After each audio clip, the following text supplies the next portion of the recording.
Sa video ito ay bisitahin naman natin ang dalawang kalsada na proyekto ng ating gobyerno na siya mag-uugnay sa mga Tarem Pangasinan at Santa Cruz, Zambales. Ito nga ang ilan sa mga kalsada ng Pilipinas na may di makapigil hiningang mga tanawin. Susubukin din ang tatag natin sa vlog na ito dahil sa mga pangyayaring hindi natin inaasahan.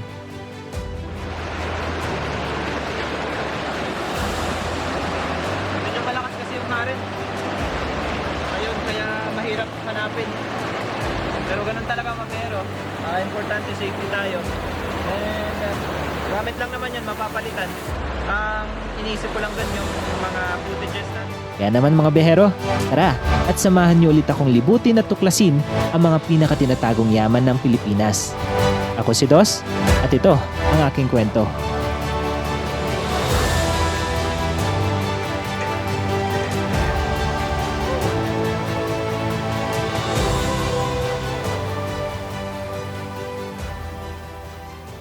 Maaring nagtataka kayo mga behero kung bakit parang may kakaiba sa video natin ngayon.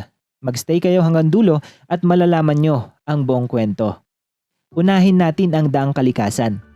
Ito ay may 14.6 kilometers na haba at isa itong luma at abandonadong kalsada na ginamit ng mga illegal loggers noon na siya ring maaaring dahilan ng pagkaubos ng mga punong kahoy sa paligid ng kabundukang ito.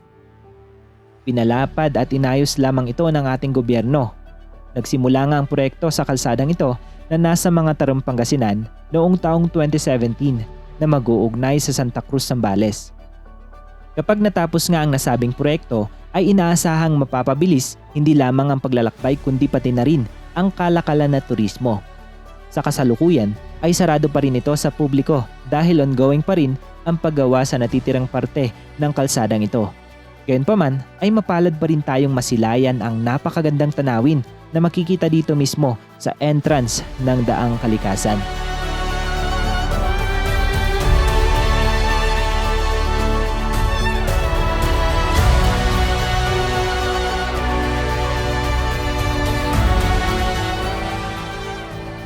Dumako naman tayo sa Daang Katutubo.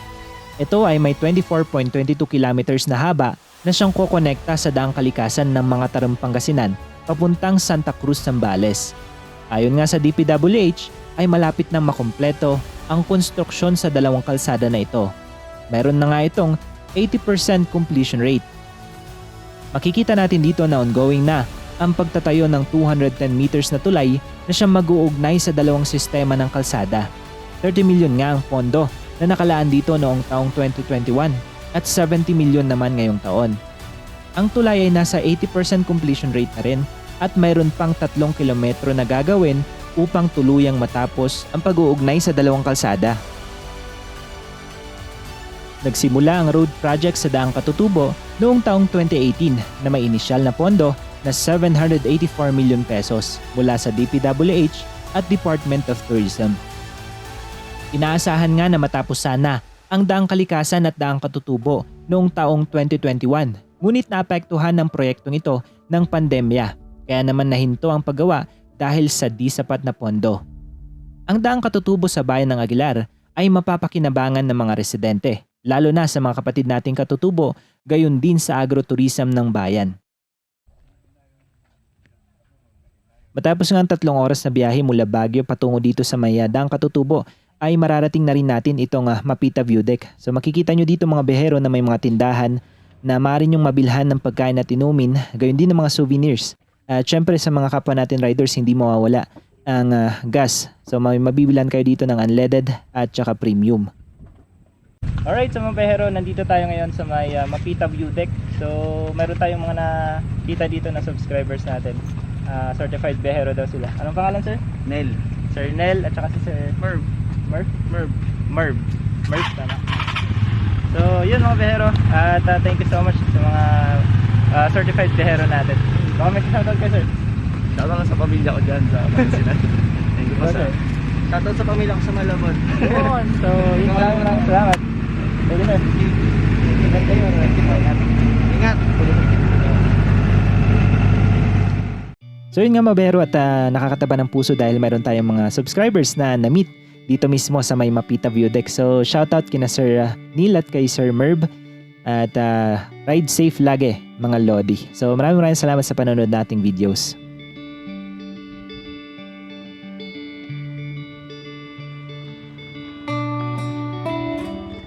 Alright, so mga bero, nandito tayo ngayon sa may Mapita View Deck. So makikita nyo dito yung store.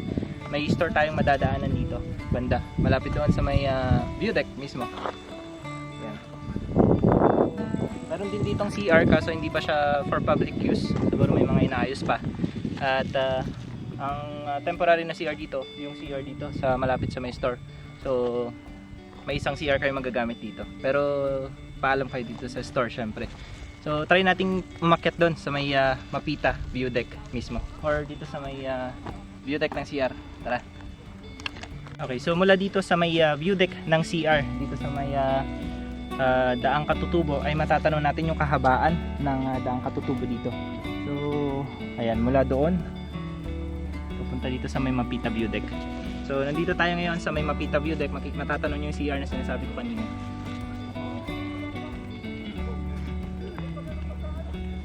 Tara, doon tayo naman sa may mismong Mapita View Deck. Tanawin natin kung ano yung view na makikita natin doon. Okay, so mga beron, dito tayo ngayon sa may kalahati na papunta dito sa may Mapita View Deck. So Sabado ngayon, makikita nyo, mapapansin nyo na marami turista ang tumataas kapag weekends. Okay, so tara, dito na tayo sa may Mapita View Deck.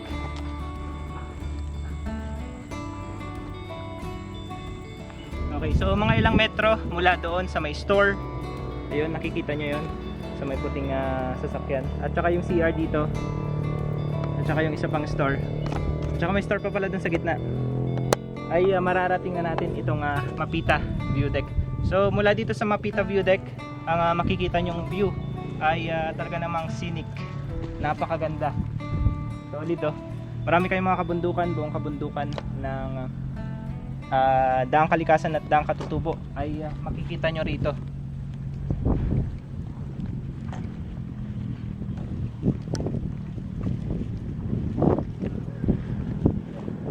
Talaga nga namang breathtaking view kapag nandito ka na mismo sa Mapita View Deck. At mapalad tayo at napagbigyan tayo ng panahon dahil hindi ganun ka init, hindi rin maulan. So napakaganda talaga dito. At sa personal, talagang iba yung ganda niya sa personal. Legit na legit, solid.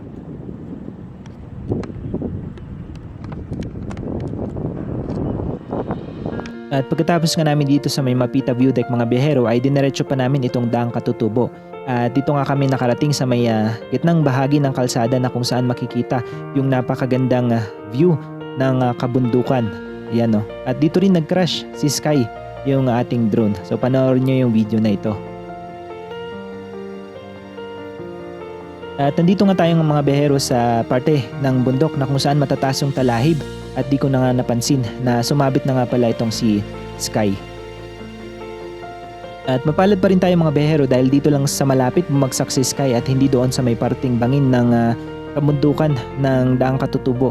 So mga 10 minutes ata kami naganap at luckily nahanap namin gamit yung Find My Drone ng DJI app. Pagkatapos nga nun mga biyahero ay dinerecho pa namin itong kalsada ng Daang Katutubo at narating nga namin itong parte ng kalsada na may intersection. So binagtas namin itong left side at nakita namin itong napakahabang bench na kung saan pwede nyong pagmasdan yung kabundukan dito sa Daang Katutubo. At maganda ito kapag papasikat o papalubog na ang araw. At madalas nga itong may hambing sa Switzerland dahil sa ganda ng kabundukan dito na inyong matatanaw. Alright, so mga biyahero, nandito tayo ngayon sa may parang upuan dito. Grabe yung view dito, napakaganda. Tapos ito yung right side na, ay hindi, left side. Pag may intersection kayo nakita, pag dire-diretso nyo yung Daang Katutubo, left side ito yung matatagpuan nyo. So putol yung kalsada dito, makikita nyo. Tapos ito yung parang pwede kayo mamahinga dito. May upuan sila na malaki, bench. Tapos doon yung left side, ay right side ng kalsada ng Daang Katutubo. Doon banda yung papunta doon sa may Batis. Tapos ginagawa rin yung tulay doon. So hindi pa siya connected doon sa may nakikita nyo doon yung puti doon na kalsada. Papunta ng mga Tarem, Pangasinan, sabi ng mga gumagawa na na-interview natin kanina. So, pagmasdan lang natin to kung gaano kaganda tong view dito sa may Daang Katutubo. Solid.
Pagkatapos nga nun mga behero ay binagtas na namin yung kanang bahagi ng intersection. At dito na rin kami nakahanap ng spot na kung saan kami nag-set up ng tent para magpalipas ng gabi.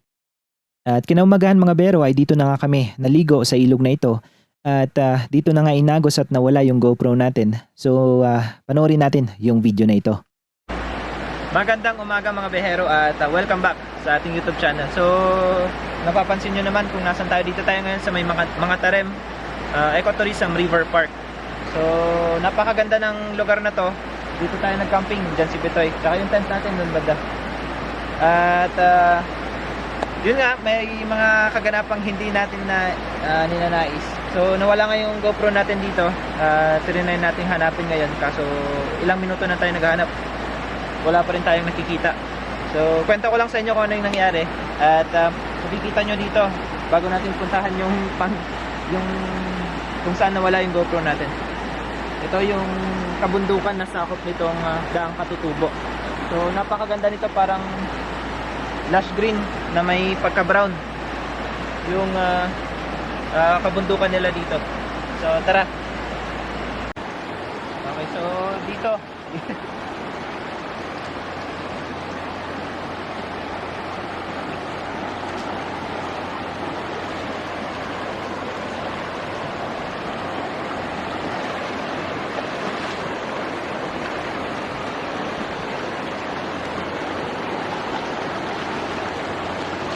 sa part na ito mga bero, gusto ko sana makakuha ng magandang angle para may iba-iba tayong perspective ng video. Kaso yun na yung nangyari, inaanod yung GoPro papunta doon, hindi namin mahanap eh.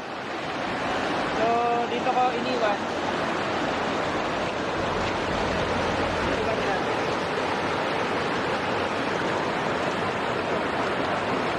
Nakatripod siya na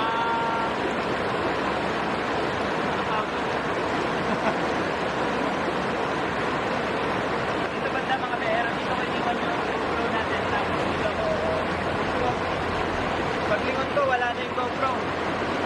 So, nanap namin mga ilang minuto kasi hindi talaga namin makita kung nandun na sila.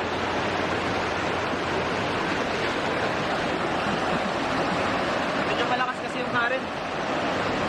Ayun, kaya mahirap hanapin. Pero ganun talaga mabero. Importante, safety tayo. And gamit lang naman yun, mapapalitan. Ang iniisip ko lang dun yung mga footages natin kasi nandun yung footage natin dito sa may Daang Kalikasan, nandun din yung sa Daang Katutubo at lahat yun nawala.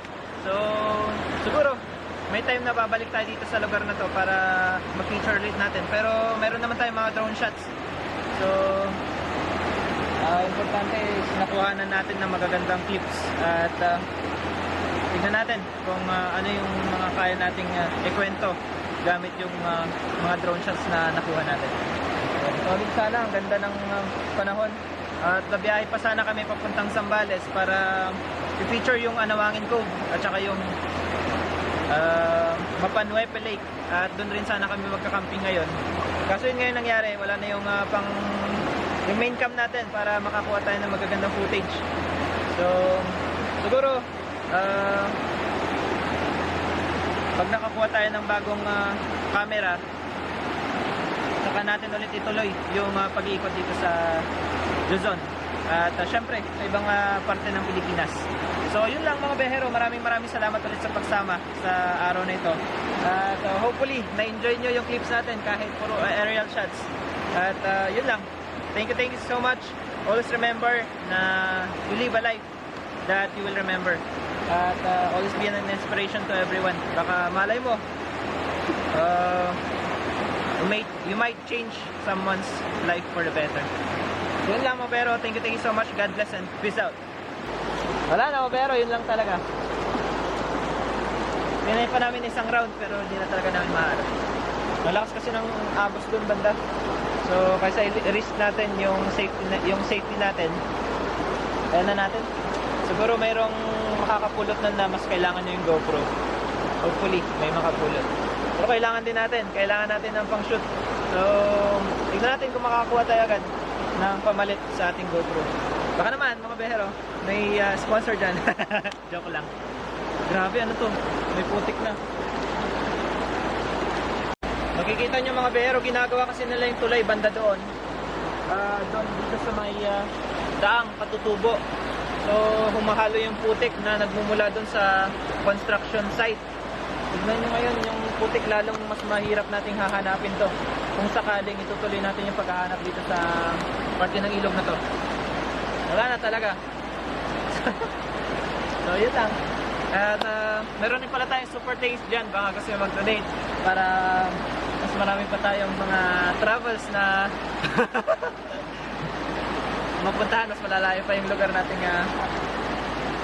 mapuntahan. So mahigit 2 taon na nga natin gamit yung GoPro Hero 7 na yun mga behero, at marami na din tayong mga na-document kasama siya. Bukod pa doon yung binili natin siya para maging remembrance natin sa dati nating trabaho. At talaga namang may sentimental value yung GoPro Hero 7 na yun. Pero meron sigurong rason kung bakit siya nawala. Maaring iniligtas niya tayo sa kapahamakan o kung anumang dahilan ay importante ay ligtas tayo sa lahat ng mga paglalakbay na ating ginagawa.